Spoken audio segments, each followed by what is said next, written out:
Hello guys, welcome back to my channel. Hasn't been uploading for a while, and today right away I'm gonna make a video about me reacting as an Indonesian myself, like how Indonesia's boom is under threat. Here's why. From the DW News. And without any further ado, let's jump right into the video because I want to see what is the main problem with Indonesia's economic boom. Okay, so without further ado, let's jump right into it. It's the palm oil in your cookies, the nickel in your battery, and the Robusta beans in your morning coffee. Indonesia's economic success story is already part of your daily life. On paper, everything in the garden looks... Yeah, so what the resources that you just mentioned, the nickel, the palm oil, that's Indonesia is the biggest producer in the world. Yeah.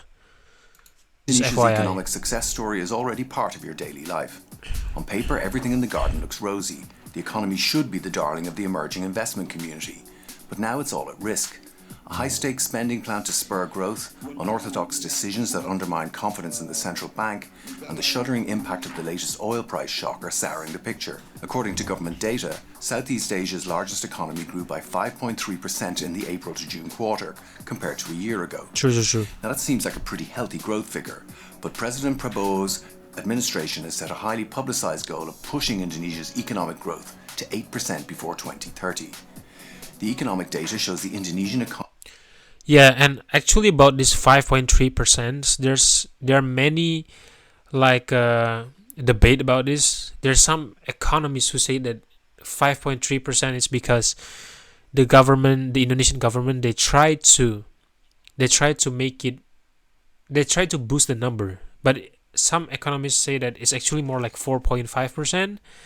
There's like an economist YouTuber that say that I think Ferry Irwandi, his name, he said about it, and yeah, there's some controversy about it. So Indonesia growth might not be as healthy as it is.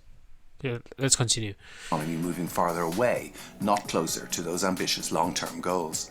Slower growth comes in the back of lower household spending as the impact of the Iran war becomes more apparent.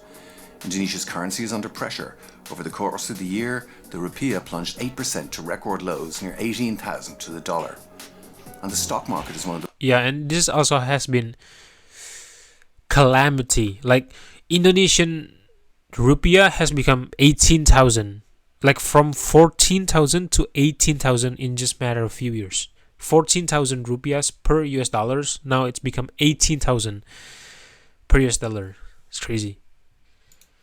The world's weakest performers in 2026. Not that long ago, Indonesia was the poster child of emerging economies. So what happened? It's a country with a lot going for it.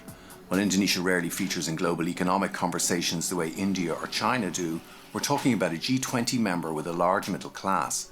It's the world's largest nickel producer. It's also the world's fourth most populous country with over 280 million people, 70% of whom are of working age. It's really benefiting from a major demographic dividend. They're young and tech-savvy. The median age is around 30 years old, which drives rapid digital adoption and e-commerce growth. Since 2020, the economy has been growing steadily. Yeah, and also about the 70% working age. In 2045, there's a lot of sayings that goes that golden Indonesia emas, golden Indonesia in 2045, because of how in 2045 Indonesia is gonna have bonus demography. But the problem is it's kind of like the government cannot provide the necessary job availability. They cannot provide jobs for these young people. So it seems like it kind of seems like the bonus demography in 2045 would be kind of like useless if the unemployment is persisting, and that has become the problem right now. Let's continue. And the finance ministry has forecast growth of 6% for the current year. Now, this man had a lot to do with it, President Prabowo Subianto, who has run a chaotic administration since taking office in 2024. Prabowo served for over 2 decades in the Indonesian Army's Special Forces, but was discharged in 1998 following allegations he oversaw the abduction and torture of pro-democracy activists during the fall of the regime of General Suharto, his former father-in-law. After leaving the military, And again, talking about Prabowo, yes, he was involved in 1998 human rights violations. He kidnapped some of the activists, which he actually, at some point, he admitted. He admitted it. He did that. And his kind of excuse is because his father-in-law, which is that at the time is the president, Suharto, that he did it because it was an order and a soldier must obey an order. And also, it seems like there's so many bad negative past surrounding this man. And that's why, and Prabowo, the President Prabowo right now, he is full of blunder. He made a lot of mistakes. He made a lot of policies that doesn't make any sense. Burning the money, and also, it's kind of like he's really not competent on his job. Seriously, and yeah, let's just continue about what he had to say about Prabowo. he became a successful entrepreneur in the palm oil, paper, and mining industries. He moved into politics and ran unsuccessful presidential campaigns in 2014 and 2019 against Joko Widodo. Following his defeat in 2019, he joined Widodo's cabinet as Minister of Defence. The 2024 campaign rebranded this military man accused. Yeah, and he lost 4 times. He lost in 2009, 2014, 2019, and then he lost 3 times, and this is like his 4th time. 2024 he won, and that's also because he cheating. More on that later about the cheating. To committing atrocities as a gamoy, meaning a cute grandfather figure. The tactic worked. Financial markets initially welcomed Prabowo's victory in February 2024, primarily because it broke the near-term political gridlock. They wanted more of the same on the economy. They didn't get it. Instead, Prabowo launched a series of expensive populist measures. It's populist program, but also very expensive. For example, the free food program. It has covered 63 million students nowadays. And next year, it will grow up to 83 million. And it costs 10% of the total government spending. As it rolls out across Yeah, and this is also, again, he created 2 big policies. It's the free nutritious meal for children, for school children. It's called MBG, makanan bergizi gratis, free nutritious meal. And he also made the Koperasi Desa Merah Putih, village corporations, red and white. It's kind of like a shop corporation where you can buy grocery with like a cheap price, but it's run by the government. Both of these are kind of like fail policies, and it's kind of like burn 500 trillion rupiah. So it's about, how much is that? It's like 1 billion US dollars, like 18 trillion rupiah. So just imagine that it's kind of like 30-40 billion dollars gone, 40 to 50 billion dollars US dollar gone, just from doing those 2 policies. And there are many children who's like, they got poisoned because of the food. And also there are many memes surrounding about the corporation because they open their shop, the grocery shop, in the middle of the sea, in the middle of the mountain, in the middle of the graveyard cemetery. It has been totally destroying Prabowo's reputation, because this is what happened when you just don't know how to manage policies and everything. The violence, the Free Meals Project faces mounting challenges. There are reports of mass food poisoning. The director of the program quit, overwhelmed, while her predecessor was arrested for corruption. And there are logistics problems. Market doesn't really object to better nutrition, healthcare, housing, education.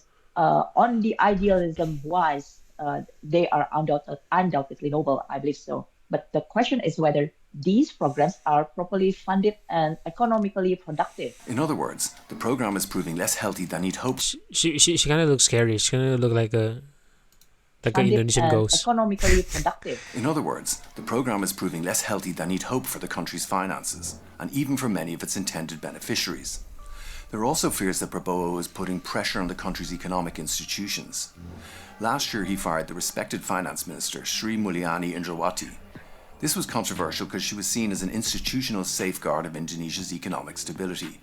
But her commitment to austerity meant she was not popular. He then nominated his nephew, Thomas Jiwandono, as a deputy governor of the central bank earlier this year. In late July, Nepotism. Indonesia's central bank governor stepped down in a surprise move.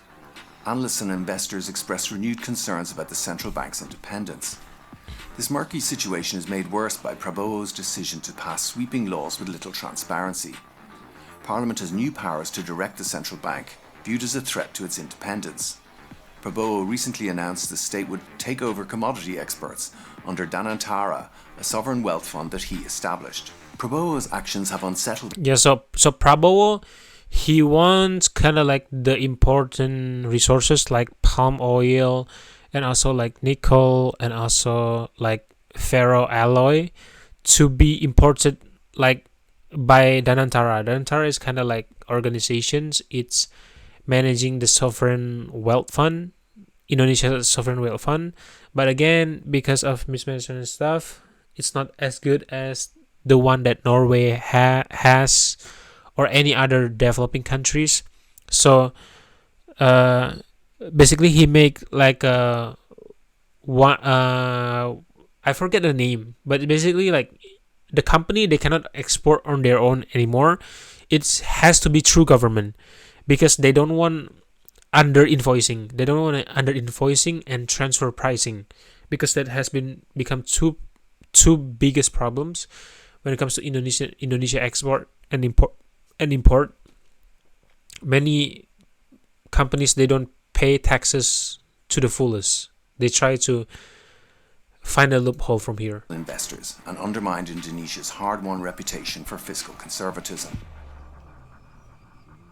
External factors are also contributing to the changing view of Indonesia. The Indonesian economy had been moving along nicely until the US-Iran war. Then oil prices jumped.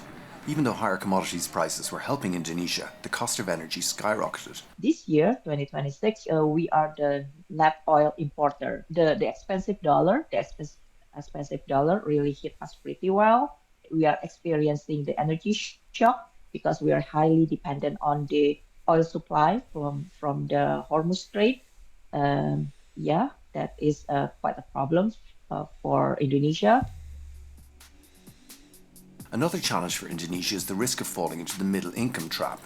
This happens when a country successfully moves from being a low-income economy to a middle-income one, but then struggles to make the productivity gains needed to become a high-income economy. World Bank data show Indonesia's economy has been growing at around 5% annually for much of the past decade, apart from during the COVID pandemic. Now that's enough to maintain middle-income status, but not fast enough to become a high-income economy by its target date of 2045. Productivity growth has been relatively modest, while a significant share of workers remain in informal or low value-added jobs. Another thing is that economists have noted pressures on the middle class and concerns over sluggish income growth. The economy remains heavily dependent on commodities and extractive industries, without benefiting from the greater value added of refining or manufacturing. Yeah, this also has become one of the problems. Like, we are still extractive country. We are still not like Japan. We are still not like South Korea. We're still not relying on services. We just in the past few years we just learned about how to kind of like not exporting raw materials. Like you need to process those things. You need to have added value, right? And in President Jokowi's times, that's like the first time the idea has been like generalized. Like he tell everybody that now we cannot export raw materials, even though we still we still do it, but bit by bit we're changing. But still we still rely so much on the extractive, like just taking natural resources and then Send it Indonesia dominates right away. nickel. It's essential for electric vehicle batteries, for example. But despite sitting on a critical mineral, investors remain nervous. Why isn't all that mineral wealth translating into stronger confidence? Well, nickel isn't enough on its own. We rely too much on commodity export at the moment. Around 60% of our exports are commodity, and five major commodity representing close to 45% of total export. Earlier this year, fellow ratings agencies Moody's and Fitch cut their debt rating outlooks for Indonesia to negative, citing the unpredictable and expensive nature of Prabowo's plans. In July, the credit agencies S&P affirmed Indonesia's current sovereign credit ratings, stating that its outlook for the country's economy remains stable. So think of a sovereign credit rating as a report card for a country. Affirming Indonesia's BBB is like a passing grade. This means S&P believes Indonesia is safe for investors and will be able to pay back its debts. Yeah, and this is also one of the reasons why Indonesian currency rupiah is has been weakened from 14,000 to 18,000, because the investors, they just don't believe in Indonesia, and the plans keep changing and everything. It's hard to have democracy because every new president, you just change the policy and stuff, and it makes investors worry, and they don't want to plan their money here. So this is quite good news for us. However, the three rating agency give us a very clear warning about the need for the government to ensure fiscal sustainability, and also to ensure that the government maintain policy predictability, because nowadays unpredictable policy is quite common in Indonesia. Indonesia has the ingredients to become an economic powerhouse. Investors want to know, can President Prabowo deliver fast growth without sacrificing the fiscal discipline and institutional credibility that made Indonesia a success story in the first place? Otherwise, the giant that powers everything from your morning coffee to your electric car could become one of the world's biggest missed economic opportunities. Yeah, so he nailed it, and it's true that because of how bad President Prabowo and his government, he just pick and choose the worst incompetent people ever in his ministry. And to be honest, the only thing that I can think right now for Indonesia is literally just praying, because it seems like we kind of headed to bleak future if by 2029 we don't have new president. Because I had enough of Prabowo. Prabowo is the parasite. He is the problem. He's the virus. He needs to be get ridden from Indonesia. That's how we save Indonesia. Yeah, I have a harsh criticism of him, and yeah, that's literally the truth. And to be honest, that's the end of the video. Thank you so much if you watch until the end. Thank you so much, and I'm going to make more and more videos soon, so I'll see you guys next time.